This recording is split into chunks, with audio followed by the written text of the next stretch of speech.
Ça va, Baptiste? Bonjour, Bonjour Piero San Giorgio, comment vas-tu? mais très très bien. Écoute, comment va ton confinement? Comment s'est passé ton confinement en Espagne? Bah écoute, c'est intéressant parce que au départ, les gens étaient complètement, ouais, ils y croyaient pas, ils comprenaient pas. Il y a eu énormément de problèmes de communication. Le gouvernement faisait un pas en avant, trois pas en arrière, ça partait de tous les côtés, bon, à l'image du pays. Et puis, malheureusement, il y a eu énormément de contamination. Typiquement, là, dans les chiffres qu'ils ont annoncés, c'était environ 300 000 personnes contaminées testées. Et puis, ce qui est intéressant, c'est les chiffres des morts. Alors, ils ont fait soi-disant des erreurs. Donc, on a d'abord enlevé, la semaine passée, 5 000 morts, qui n'étaient pas dus au coronavirus, mais qui étaient dus aux accidents de voiture durant le confinement. Alors que tu n'avais pas le droit de sortir et que tu n'avais pas le droit d'aller en voiture. 5000 morts, c'est énorme. Ouais, dans des accidents de voiture. Et cette Est-ce que semaine, c'est ils ont. vrai? Non, c'est pas vrai. Ah, d'accord, parce que comment C'est tu pas veux vrai, que mais c'est ce qu'ils ont morts, fait. déjà dans un pays comme l'Espagne par année, bon, par année, ça me paraît réaliste, mais sur 2 mois dans le confinement, c'est impossible. Ouais. Voilà. Et ils ont encore enlevé 2000 morts la semaine passée pour une autre raison, mauvais calcul. Et il y a d'autres chiffres qui sont sortis dans les journaux. Ils ont commencé à faire les comptes au niveau des villes importantes, etc., donc les certificats de décès. Mhm. Et on dépasse déjà les 45 000. Donc, D'accord. on rejoint les chiffres que moi j'avais plus ou moins projetés, qui comptaient dans les 70 000, 70 000 pour les Français, à mon avis. Ouais. On doit être dans ces eaux-là. Donc ça veut dire un mort par million d'habitants, Ouais, plus. un petit peu Il y a, plus. il y a Donc, combien? Il y a 2 morts 60. par million d'habitants. Ouais, plus ou D'accord. moins. Bon, Non, attends, non, il y a quoi? Il y a 60 millions d'habitants en Espagne? Je sais même pas. en Espagne, ça doit être dans les 45 millions, non? Je sais pas, 45, ouais. Non, en tout cas, je te donne les chiffres pour Genève. 500 000 habitants, Genève, donc Ouais, officiel, hein, j'étais étonné, je pensais que c'était moins. 280 morts. Donc ça d'accord. fait un taux de contamination de 0,00054%. Un taux de décès, pas de Donc contamination. c'est 280. Donc en fait, ça ferait 500 morts par million. Donc Hmm. 500 morts par million, ça fait. Donc le chiffre que j'ai dit avant, j'ai rajouté un zéro enfin, en dessous de la virgule, j'ai rajouté 2 zéros de trop parce faut faire par pourcent. Donc ça veut dire 0, donc j'en suis à 500 morts par million. Donc 500 morts par million, ça fait, si j'enlève 2 zéros, ça fait 5 morts pour 10 000. Donc ça fait 0,5 pour 5 pour 1000. 1000, C'est ça, 0,05%. 100. C'est ça, c'est Voilà, juste. Corrigé. 0,5. Je regarde sur Internet, je fais ça de tête. Les pourcentages de tête, c'est toujours un peu compliqué, surtout quand c'est en dessous de 0. Donc, moi, ça me paraît réaliste, hein, 0,05% de morts dans un pays comme la Suisse, parce que c'est extrêmement médicalisé. Ils ont mis l'artillerie lourde. Hein, ils ont vraiment, en sachant que peut-être parmi ces morts du Covid, il y a des morts qui étaient de toute façon condamnés avant même d'avoir le virus, et que le Oui, tout virus à fait. a Tout à fait. ajouté à leur truc.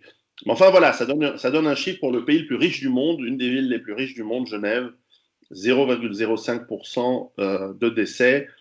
Et on a quand même mis en faillite des coiffeurs, des bouchers, enfin, il y a eu quand même une crise économique lourde, hein, qui s'est installée.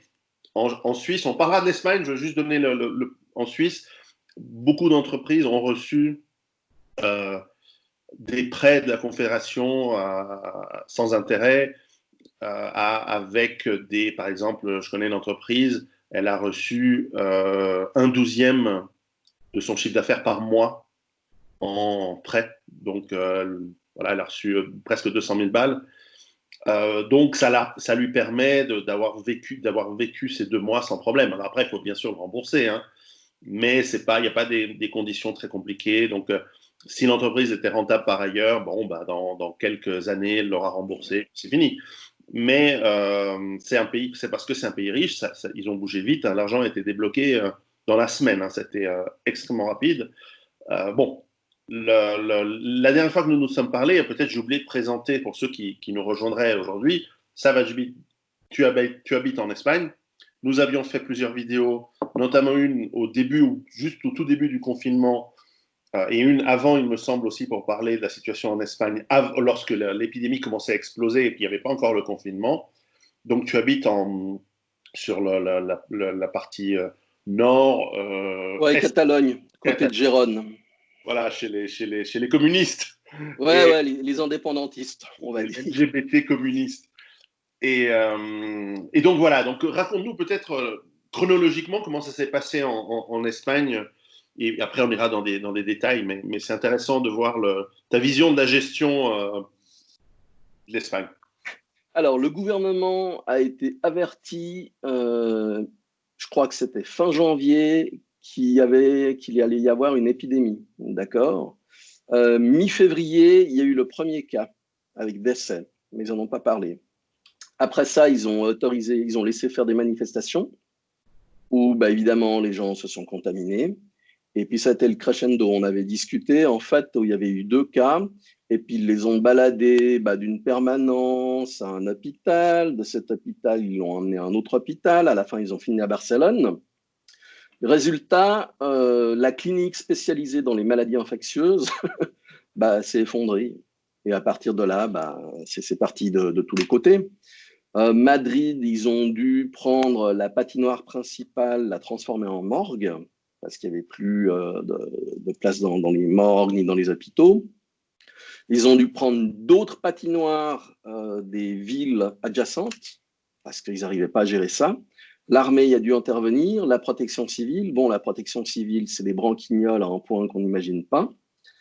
L'armée, malheureusement, il faut bien se rendre compte qu'ils ont ce qu'ils appellent l'unité militaire d'urgence, où les gars sont envoyés au casse-pipe, mais sans masque, sans protection, sans rien.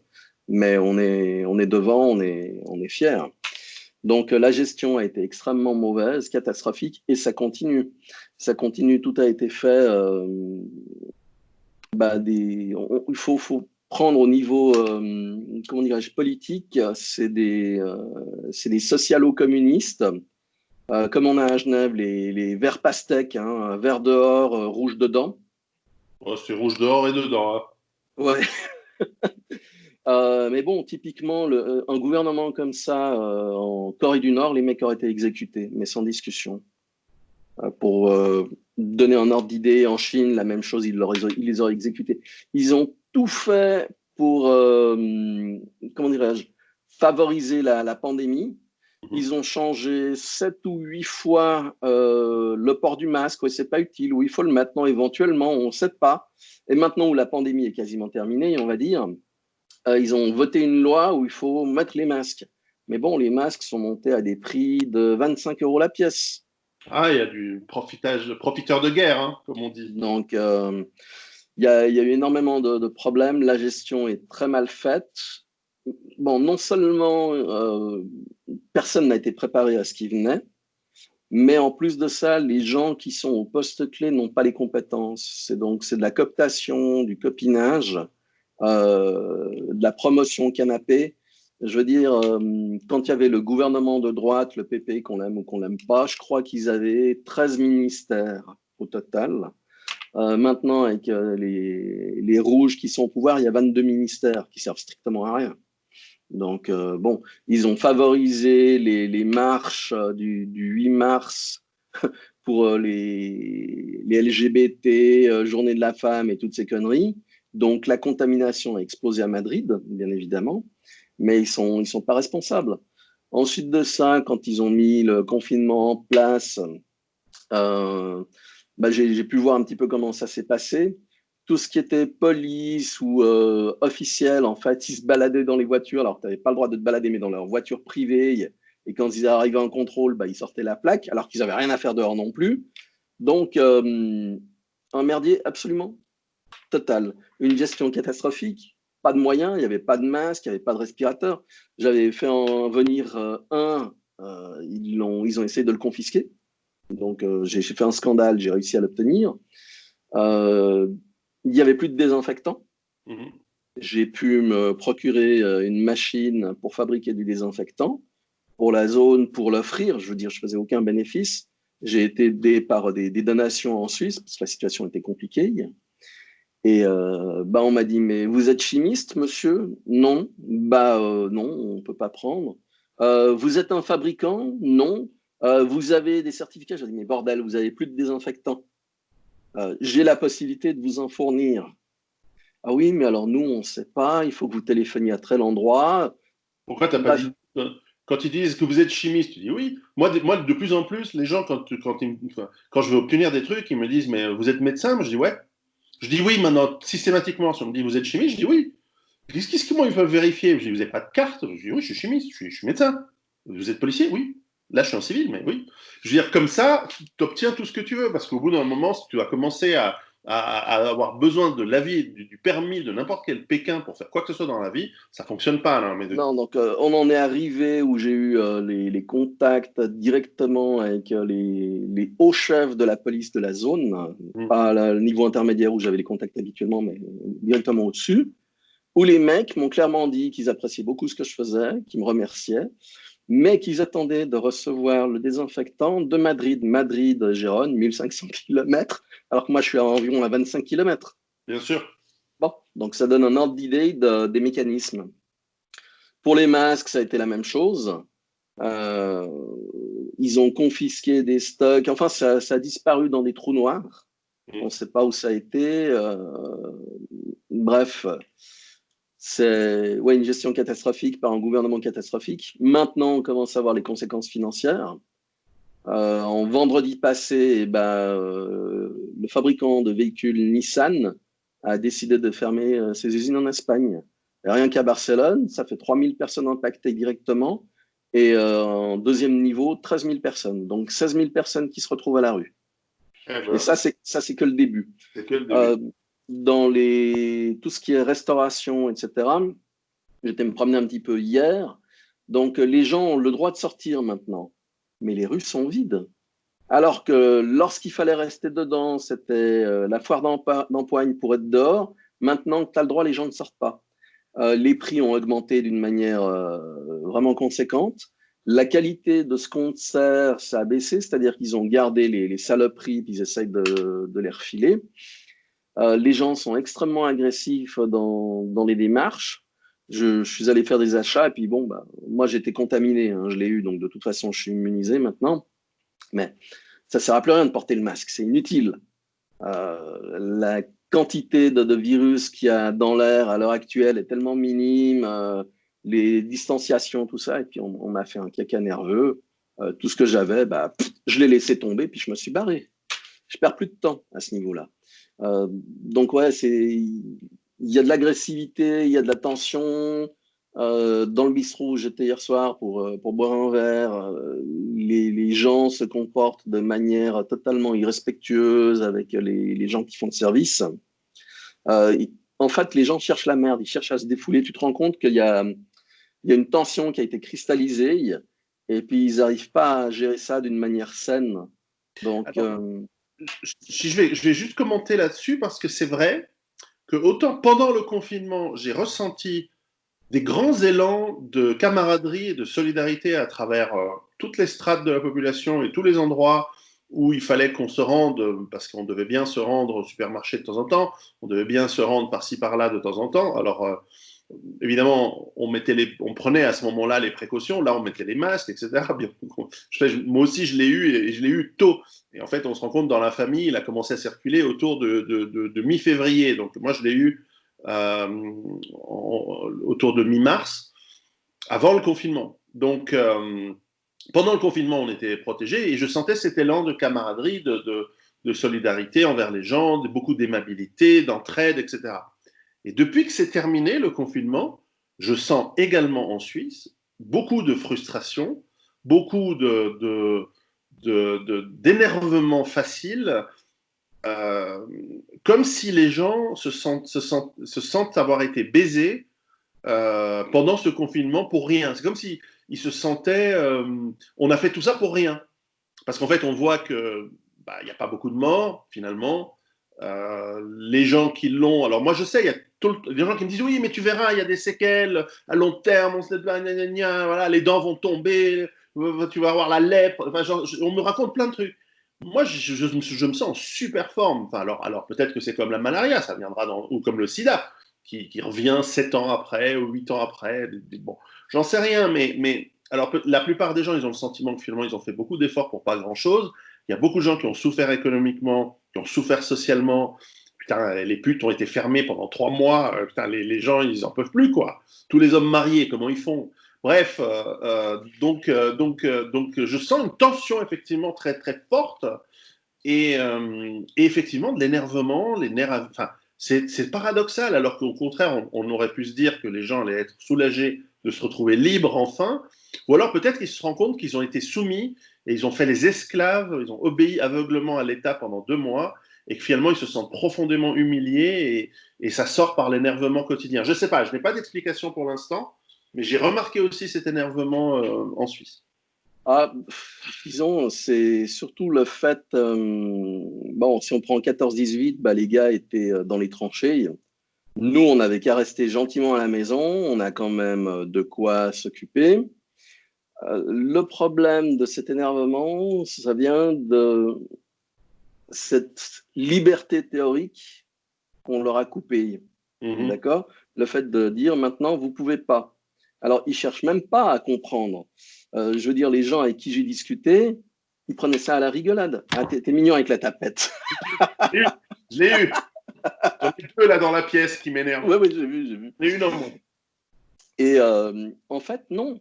C'est-à-dire que bah, si tu dis que ça, c'est un virus comme ton moustique, là, puis que tu le vois qui tourne autour, c'est Mm. quelque chose de tangible. Bah, c'est comme les armes chimiques, on ne les voit pas. On voit Mm. les effets sur les autres où tu commences à baver, avoir des problèmes de respiration. Ok, là, tu sais quelque chose. Bon, tu peux utiliser les combopen en Suisse, l'atropine, etc. pour t'en sortir, plus ou moins. Mais là, c'est quelque chose qui n'est pas palpable. Alors, Mm. si ça n'est pas palpable, les gens ne réagissent pas. Moi, au départ, quand je m'étais protégé, que je faisais les sorties dehors pour voir un petit peu comment ça se passait, je me faisais insulter.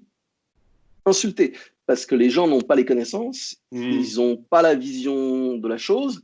Donc, bah, c'est comme un feu qui couve chez toi, mais au sous-sol, tu ne le vois pas. Et au Mm. moment où bah, ça fait ouais, un backdraft, typiquement, tu ne le vois pas. Tu ouvres la porte et flouf, c'est là que tu te le prends dans la figure. Donc ici, ça c'est la même chose. Les gens ont été frustrés pour ça. Il n'y a plus aucun contact, je dirais, normal. Il y a cette agressivité latente. Tout est prétexte à s'engueuler, absolument tout. Tu dis Mm. bonjour, bonjour, tu dis plus rien. Ah, et vous ne pouvez pas payer avec la carte de crédit? Non, je ne peux pas payer avec la carte de crédit. Ah, mais on n'accepte pas l'argent. Écoutez, l'argent, c'est à libre cours. Ce sont des billets. On peut pas. Donc, vous ne pouvez pas le refuser. Et c'est tout des tracasseries à ce niveau-là qui sont inutiles. Mais tu te rends compte que les gens, bah, s'ils ont dû supporter d'autres membres de la famille, bah, ils ne supportent plus. Et Mm. comme ils ne supportent plus, ils sortent dehors. Tout ce qui est la police, bah, eux, ils ont dû supporter leur couple, leurs enfants, les ordres des chefs qui changeaient tout le temps, les ordres des grands chefs, la population qui en avait plein le cul, qui s'engueulait avec eux. Donc, ça conditionne, les gens sont extrêmement agressifs. Tu dis quelque chose, on va te mettre une amende. J'ai failli m'emplafonner une bagnole de flic il y a 3 jours qui était en intervention.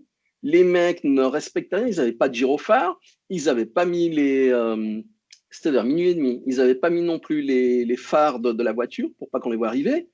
Et ils sortent d'une petite ruelle où tu as des murs où ils ne peuvent pas me voir arriver, comme des fusées. J'ai dû planter, donner un coup de volant, mais je les ai traités de tous les noms. Ah, les Mm. mecs, ils se sont parés.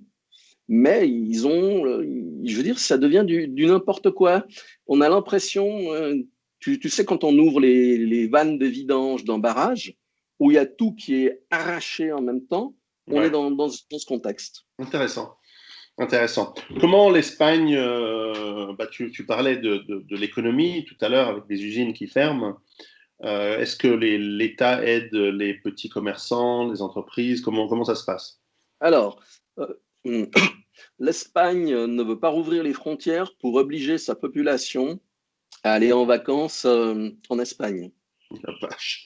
Mais ça marche dans les deux sens, alors il n'y aura pas les touristes étrangers.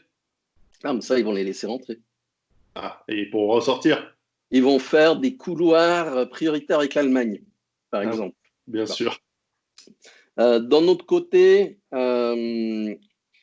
ils ont fait ce qu'ils appellent des RT, je ne sais pas à quoi ça correspond, c'est une abréviation, où en fait les gens qui qui ont perdu leur travail, enfin qui ne peuvent pas travailler actuellement, les entreprises peuvent faire des demandes de financement où ils vont toucher de l'argent, mais cet argent n'est pas arrivé.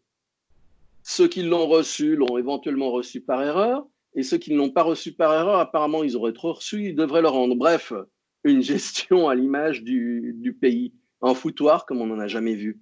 Mhm. Donc, les tensions, en fait, le gouvernement qui est au pouvoir à l'heure actuelle est au pouvoir parce qu'il a fait des pactes avec les indépendantistes en Catalogne et avec la branche politique de l'ETA au Pays Basque. Donc, les gars qui sont au pouvoir, il y a des assassins, il y a des terroristes, il y a des meurtriers, parce qu'il y a encore une différence entre meurtrier et assassin. Ah C'est ouais. des gars qui ont pris des otages, qui ont posé des bombes sur le corps enfin, sur les personnes vivantes, qui les ont fait exploser. Voilà le genre de gouvernement qu'on a maintenant en Espagne. Enfin, des communistes, quoi. Ouais, non, je sais pas. Tu sais que moi j'ai des bons contacts avec la Corée du Nord, donc la Corée du Nord C'est autre chose encore. Ça, là euh, c'est le niveau top. La Corée du Nord, non. Là c'est pas des, je veux dire les gars, celui qui a la queue de cheval qu'on appelle le coletas, un espèce de hippie qui enseigne à l'université de Madrid. Le mec c'est un rouge soi-disant, mais c'est comme si je te disais, il a acheté une propriété à Cologne à Genève ouais, et qui est surveillé par 5 patrouilles de garde civile. un socialiste, quoi. Voilà. C'est ça, les socialistes. C'est des bourgeois qui se la jouent révolutionnaires alors qu'en fait, ils vivent comme leurs parents bourgeois. Enfin, voilà, quoi. Comment tu vois l'avenir de cette évolution espagnole et catalane? Alors, à mon avis, 2021, les Mayas se sont soit plantés dans leur calendrier 2012, soit on l'a mal traduit, parce que 2021, ça va être très très chaud. L'effondrement qui va venir, ça va être un effondrement économique, on est déjà en plein dedans. Je pense. Mais maintenant, ça va. Bah, si tu veux, jusqu'à maintenant, le pont a plié gentiment, et là, il va casser. Je crois aussi. Je crois qu'on est proche. On est très proche. Et quand ça va plier, parce qu'en fait, ce qui est étonnant, c'est que la majorité de la population, en fait, elle agit de manière complètement irrationnelle et même stupide. Au moins, les zombies, ils essayent de venir chez toi, de bouffer ton cerveau. Mais j'ai l'impression que quand il y a des crises, les gens, c'est plus comme des poulets sans tête qui tournent en rond qu'autre chose. Et avec des opportunistes violents dans le tas. Comment tu vois la réaction des gens à cet effondrement très proche, hein? Moi aussi, je le vois très proche maintenant. Bah, ça va être la même chose que durant la pandémie. Ça va être le déni total au Mhm. départ. Ils vont pas comprendre ce qui arrive. Et puis, bon, bah, déjà, ce qu'ils ont comme arme, c'est quoi? C'est des machettes, c'est des fourches, c'est des choses comme ça. Donc, le contrôle des armes est quand même fait par le gouvernement. Mhm. Donc, il y a peu d'armes en circulation, il y a peu de munitions parce que tu peux avoir que 200 cartouches. Mais bon, La vache. à mon avis, on va aller vers une guerre civile. Un petit peu comme ce qui s'est produit en 1936. Mhm. Guerre Non, civile, les uns contre les autres. Euh, ouais, les gens ne se parlent plus. Il y a une distance qui s'est créée artificiellement. Et en fait, la colère qui a été intériorisée empêche d'aller discuter avec l'autre. en 36, c'était les campagnes contre les villes et surtout le sud et l'ouest contre le centre et l'est du pays. Comment ça se Alors, configure aujourd'hui? bon, disons ce qui est la partie sud et puis nord-ouest, Mhm. Galicie, Andalousie, etc., à mon avis, ils vont pas trop bouger. C'est-à-dire que c'est des gens qui ont compris ce qui s'est passé. les problèmes vont venir de ces abrutis de Catalans, parce qu'enfin, catalanistes, je dis pas les Catalans, mais les catalanistes qui ont le cerveau totalement lavé. Et bah, je me souviens, il y a eu des vidéos qui sont ressorties à l'époque, juste après le décès de Franco, où on avait proposé de donner plus de droits à la zone de la Catalogne, en disant que ça allait renforcer les liens avec l'Espagne. C'était dans cet objectif. Et en fait, ça donnait juste l'inverse. Juste l'inverse. C'est-à-dire qu'on leur a donné des droits pour qu'ils puissent faire plus, pour qu'ils soient contents, en disant, bah voilà, on vous a entendu, on vous a écouté, on vient avec des propositions, vous les mettez en place, comme ça renforce les liens pour tout le monde. Et non, non, ça a été totalement manipulé.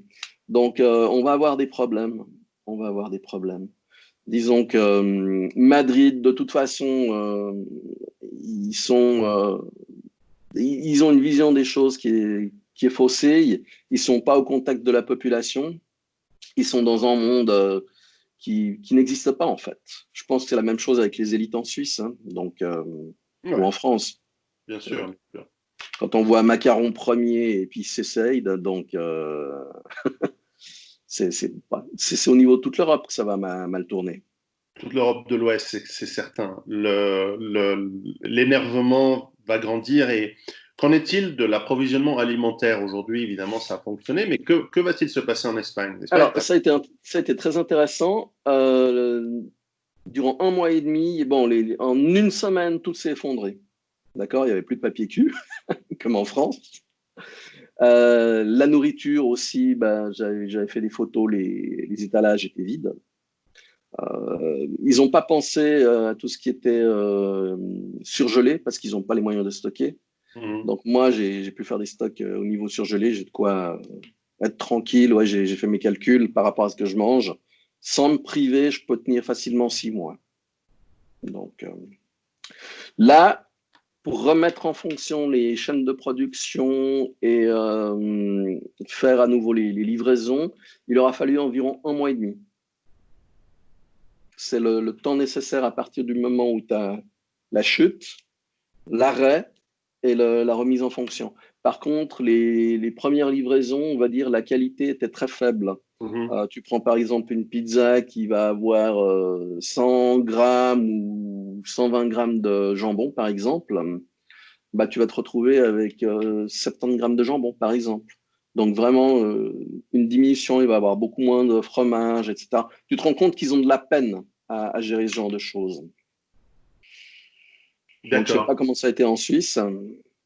Je dirais qu'on a 5% des produits qui manquent maintenant dans les rayons. Et c'est plus, évidemment, plus maintenant qu'il y a 2 mois, mais c'est des produits pas du tout vitaux. Et ça va par phase. Je pense que pour certains produits, les stocks sont vides au niveau d'approvisionnement, au niveau du pays ou au niveau même européen, probablement. Je n'ai pas en tête les produits, mais à un moment, au début, bien sûr, tout le monde s'est rué sur les pâtes, le riz.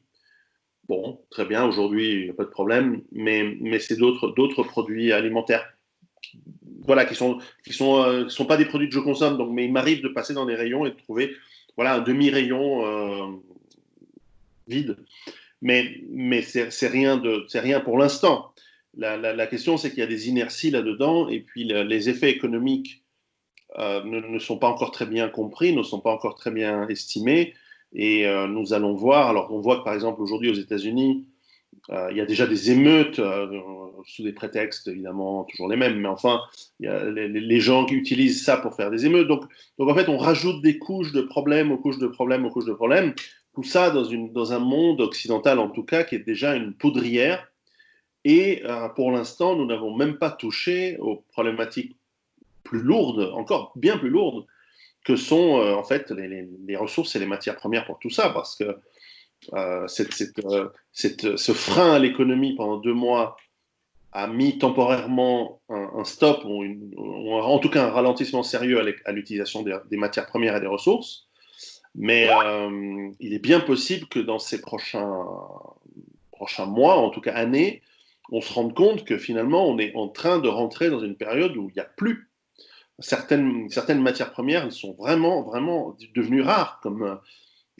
Et là, ça rajoutera une problématique de base, parce que tu peux imprimer de la monnaie pour injecter dans l'économie de services où les gens, chacun est le coiffeur d'un autre. Enfin, pour moi et pour toi, c'est pas tellement les coiffeurs qui comptent, mais enfin, mais à la fin, quand t'as pas, tu peux jeter toute la monnaie, tu peux imprimer toute la fausse monnaie que tu veux. S'il y a moins de pétrole, il y a moins de pétrole. Et là, s'il y a moins de matières premières, s'il y a moins d'engrais pour fabriquer tes tomates sous serre, ben, il y a moins d'engrais, puis c'est fini. Donc, il faut qu'on soit très suspicieux, très attentif aux mois qui viennent à ces sources d'approvisionnement, parce que là, ça va être explosif. Je veux dire, là, on a rempli le monde de poudre et on a plein d'allumettes Ah, il y a du gaz aussi, il ne faut pas oublier. Hein. Hein, ouais. Poudre et gaz. En fait, ici, ce que je vois, c'est qu'on applique la stratégie de Charles Pasqua. Quand il y a une affaire qui vous pose des problèmes, il faut inventer une affaire dans l'affaire et une autre affaire dans l'affaire jusqu'au moment où plus personne ne comprend rien à ce qui se passe. Et c'est exactement ce qui se passe à l'heure actuelle dans toute l'Europe. Tu as du bordel ici, il y a du bordel là, ça se mélange, on ne sait pas à quoi ça correspond. Les gens, on arrive à une stratégie en fait où les gens ne veulent plus en entendre parler parce qu'ils n'y comprennent rien. Et on est dans cette situation. On ne veut pas parler de ce qui fâche, alors on va dévier. C'est la stratégie de la déviation. Manipulation, mensonge, déviation. Et il n'y a pas de... On ne traite pas les problèmes, on les accumule. On fait que les accumuler, les accumuler, les accumuler. À un moment donné, ben, ça va... Il n'y a pas de solution. Je veux dire, quelque part, je discutais avec un ami qui est à Zurich et à son avis, on aura une deuxième couche de virus. Mais C'est possible. C'est possible. Qui sera beaucoup plus fort. Ouais. Je veux dire, ici, lorsque je me suis mis en ligne pour aider, j'ai eu un support absolument incroyable du côté de la Suisse. Je veux dire, des personnalités au niveau chimique, bactériologique, enfin le NBC, au niveau de tout ce qui était désinfection, personne que tu connais, qui m'a répondu, qui a permis d'éviter des morts dans les maisons de personnes âgées, parce qu'il y a eu un scandale, mais les personnes âgées ont été abandonnées. Abandonnées dans les EMS, donc ce qu'ils appellent les EHPAD en France, les gens sont morts. Les gens sont morts. Mais tout ça, on passe à l'as. Et on reprend des phrases qui avaient été dites par le vice-président de l'Espagne, celui qui a la queue de cheval, quand il n'était pas à ce niveau-là. Il disait qu'il ne fallait pas que les vieux survivent parce que c'était eux qui allaient décider pour l'Espagne et que ça, il ne le fallait pas. Donc, consciemment ou inconsciemment, il a favorisé le massacre des personnes âgées.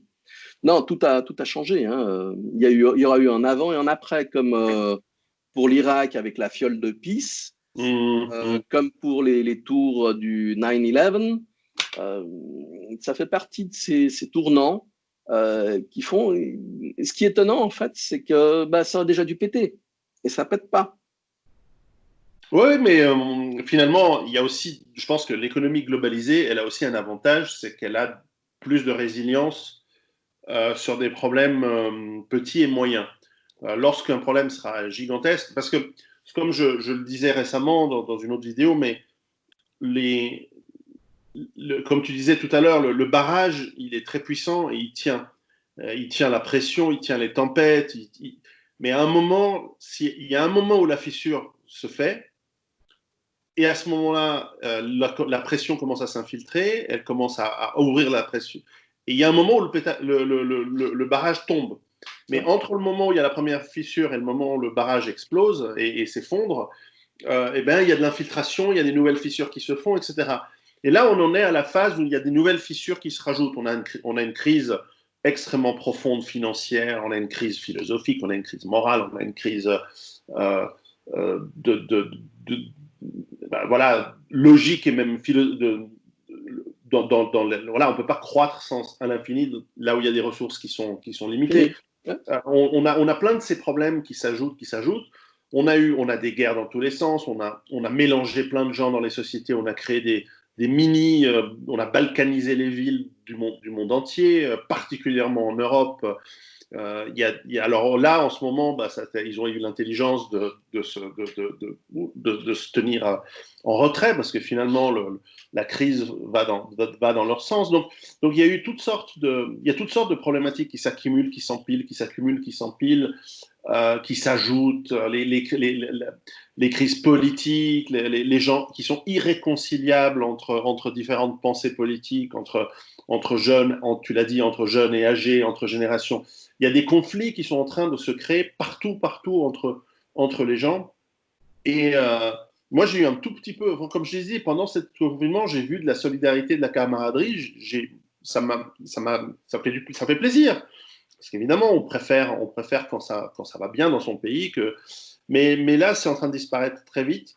On voit que l'énervement revient. Donc on sent qu'il y a cette marmite à pression qui augmente. Enfin, je ne sais pas quelle métaphore, si on veut prendre le barrage, la marmite, Là, on peut prendre l'image de Tchernobyl, en fait, ce qui s'était passé à Tchernobyl, quand il y avait eu le réacteur qui s'était emballé, en fait, ils avaient retiré les barres pour ralentir l'effet, mais quand ils les ont plongés, c'était tellement chaud que la vapeur qu'il y a eu dedans a tout fait exploser. Et c'est ce qui va se produire maintenant. Avec en plus le fait que à Tchernobyl, il y avait encore des mecs suffisamment patriotes pour se jeter dans une mort certaine pour essayer de limiter les dégâts. Mais de nos jours, il n'y a plus personne pour faire ça. Non. C'est chacun pour sa gueule. Donc, ça va être très compliqué ces prochains mois, ces prochaines années. Je pense qu'on y est. Je pense que la décennie 2020, c'est ma prédiction, hein, on se rappellera dans l'histoire comme la grande extermination. Madame Irma. Oui, je pense que ça va être la décennie la grande descente de la population au niveau mondial. Parce que, voilà, par tous les mécanismes que l'on connaît classiques. Hein. Si tu te souviens, j'avais fait une vidéo sur le docteur Kaloun et les expériences qu'il avait faites sur les rats, justement. Et typiquement, on est dans ce contexte. Ouais. On va voir les communautés riches qui vont se blinder, tout la gauche bobo qui va dire « Ah non, mais finalement, nous, on a toujours été contre l'immigration, on va faire des murs ». Ils vont dire à Conchita, d'ailleurs, c'est ce qui est arrivé à Genève, ça, c'était immonde. Parce que moi, j'ai une employée à plein temps qui s'occupe des enfants, qui fait un peu le ménage. Et qui est régularisée, évidemment, parce que je suis contre l'immigration et en plus clandestine, évidemment. Et donc, je ne vais certainement pas embaucher pour quelqu'un qui est clandestin. Donc, elle est déclarée, donc elle me coûte pour les Français qui nous écoutent. Donc, moi, je paye 3 500 euros. C'est pas loin de 4 000 euros par mois pour quelqu'un qui travaille 40 heures ou 38 heures chez moi. Okay, pendant le confinement, évidemment, elle n'est pas venue. Et j'ai continué à la payer, évidemment. D'abord, je suis obligé parce que j'ai un contrat. Mais évidemment, je l'ai payé. À Genève, tous les gens bobos gauchistes qui ont Conchita qui vient s'occuper des gosses et faire le ménage, qui est vénézuélienne ou autre, hein, c'est beaucoup de latino-américains à Genève, au black, et ils les payent au lance-pierre, hein, alors eux, ils ne les payent pas 3000 balles, c'est 1500 maximum. Et pendant le confinement, ils les ont virés. Ils leur ont dit, t'as pas besoin de venir, donc on ne te paye pas. Et donc, tous ces mecs bourgeois de merde de Genève, hein, tous ces mecs, tous ces élus gauchistes, j'en connais, hein, qui sont élus, hein, Qu'est-ce qu'ils ont fait? Ils ont dit à Conchita, tu te démerdes, on se revoit dans 2 mois. Et tous ces gens sont allés à la banque alimentaire et tout d'un coup, à Genève, on a vu arriver des milliers de gens. Oui, j'ai vu. Toute la zone de flottaison, en dessous du radar, personne ne sait qu'ils existent. Enfin, bien sûr, on sait qu'ils existent, mais on ne veut pas les voir. On ne veut pas les voir. Donc, tout d'un coup, tu as des mamans qui arrivent avec leurs gosses et des messieurs qui travaillent dans le bâtiment, des gens on les a pas embauchés, on les a pas fait travailler pendant les 2 mois, on les a pas payés. C'est immonde, c'est vraiment salaud. Parce qu'au moins, prends tes responsabilités. Tu es déjà dans l'illégalité quand tu fais travailler des gens. Non, mais on ne va pas prendre de responsabilité. C'est le propre de notre société. Et donc, tu vois tous ces gens qui étaient là, qui avaient dit, nous, on n'a pas d'assurance, on n'a pas de salaire, on n'a pas de chômage, on n'a rien. On n'a pas de filet social. On est dans le capitalisme pur, embauchés par des gens qui sont dans le socialisme bobo. Et parce que c'est la majorité à Genève. Genève est une ville socialiste, il faut le savoir. C'est pas parce que c'est une ville riche, c'est une ville de droite, c'est une ville de gauche. Et Lausanne, c'est pareil, on m'a dit la même chose. Tous ces élus anarcho-bobos, gauchistes de merde, en fait, ils ont viré leur personnel. Ah, moi, je les enverrais volontiers en ex-URSS, en slip par -32, casser de la glace et faire des cubes pour nous. Il y a des très bonnes mines. Il y a des mines de terres rares en Corée du Nord qui sont très bien, dans les montagnes, où il fait très bon l'hiver. Alors, ouais, mais ils veulent pas abîmer le pays, donc C'est vrai. ils ne les exploitent pas. C'est vrai. Et Mais ça, bon. je te le confirme, hein, donc, et il n'y a En tout pas de camp de cas, c'est rééducation. c'est une. Je pense qu'il y a une. Voilà, ces gens vont se refermer, vont foutre des murs et dire ben tant pis. Et on va voir vraiment des conflits, comme je disais, dans tous les sens très, très bientôt. Très bientôt. C'est pas des années, c'est pas des décennies. Non, Hein. non, non, non, non, non, c'est pas loin, c'est pas loin. Moi, À moins, là, il faut se rendre compte que, bon, la drogue a quand même diminué, mais ça circulait quand même. bien Ou sûr. alors, ils avaient des gros stocks. Non, mais ça circule. Attends, parce que les douaniers et les policiers, alors maintenant, on va pas se lancer là-dessus, mais sont-ils corruptibles? Tout Euh, le monde a un prix. Tout le monde a un prix. Donc, quand tu as envie de faire passer alors peut-être pas un camion, mais un bateau, ça se voit pas un bateau de nuit. Un sous-marin. Euh, les- Sous-marin. Un sous-marin. ils en font de toutes sortes aujourd'hui. Ou même un avion. Je veux dire, les gardes-côtes, ça s'achète. Le trafic aérien, ça se. Non, Voilà. ou même il y a des décisions qui sont prises beaucoup plus haut, qui leur disent, écoutez, aujourd'hui, vous allez patrouiller à 50 km et puis, bah voilà, ils sont pas en train de patrouiller là, vous passez là. Ils sont conscients qu'ils ont toute On une a besoin. population droguée, alcoolique, sous médoc. Donc, ça peut poser des problèmes. Il faut les garder calmes. Alors, Ouais. on va laisser rentrer un minimum, même si c'est pas la fiesta qu'il y avait auparavant. Non, c'est sûr. C'est sûr, l'État est dans la plupart des pays ne fait qu'un avec les grandes mafias qui font des trafics. C'est clair. Parce qu'elles en ont besoin et les uns ont besoin des autres. Il faut effectivement, comme tu l'as dit, des populations dociles. Et quoi de mieux que le cannabis, quoi de mieux que toutes sortes de drogues, la pornographie. Bon, elle a été gratuite depuis longtemps, mais quoi de mieux qu'un peuple soumis par ses vices, quoi, et par ses habitudes. Le problème, c'est qu'il faut de la productivité, et lorsqu'on n'aura plus besoin de ce peuple soumis et endormi, ben, on l'exterminera. C'est ça le plan. Ouais, moi, on peut. Bah là, c'était intéressant parce que je discutais avec des amis que je qualifiais d'intellectuels et donc qui ont une vision différente. Alors, eux, ce qui les distrait à l'heure actuelle, c'est SpaceX, la navette, donc qui a été envoyée par Elon Musk. En fait, on arrive à trouver des échappatoires, des distractions pour toutes les couches de la population, ce qui fait que les gens ne réagissent plus à. Il y a le feu dans la maison, oui, mais bon, il y a Hanouna ou il y a une capsule spatiale, tu laisses cramer. Et le problème, c'est que pouvoir agir, ça signifie avoir des renseignements, ça signifie être au contact, ça prend du temps, ça coûte de l'argent et surtout, ça fait peur. Mmh. Et l'être humain ne veut surtout pas avoir peur. Mmh. Donc, les gens vont se mettre en retrait. En retrait. Disons que l'expérience que j'ai eue par rapport aux autorités ici, qui au départ, comme tu l'as dit, il y avait la solidarité et tout ça qui était présente, euh, bah j'ai été étonné de la réaction. J'étais étonné, je ne m'y attendais pas du tout. Pour moi, ça veut dire maintenant, cette expérience, prochaine fois qu'on vient me demander des informations, de l'aide, etc., je ferai comme Ponce Pilate, je me laverai les mains. Parce que tu te mets en avant, tu prends les coups, et il n'y a pas de. Je ne parle même pas de reconnaissance, mais un minimum de respect. Très bien. Savage Viz, je te remercie de ces infos sur ton expérience en Espagne pendant et après ce confinement. On fera le point plus tard une autre fois également. Oh, bah, Et puis, certainement au mois de juillet, parce que je devrais être à Bagdad sur Léman, donc on aura très bien, l'occasion de se voir. très- Prends soin absolument. de toi Ah, et puis à tout bientôt. ouais.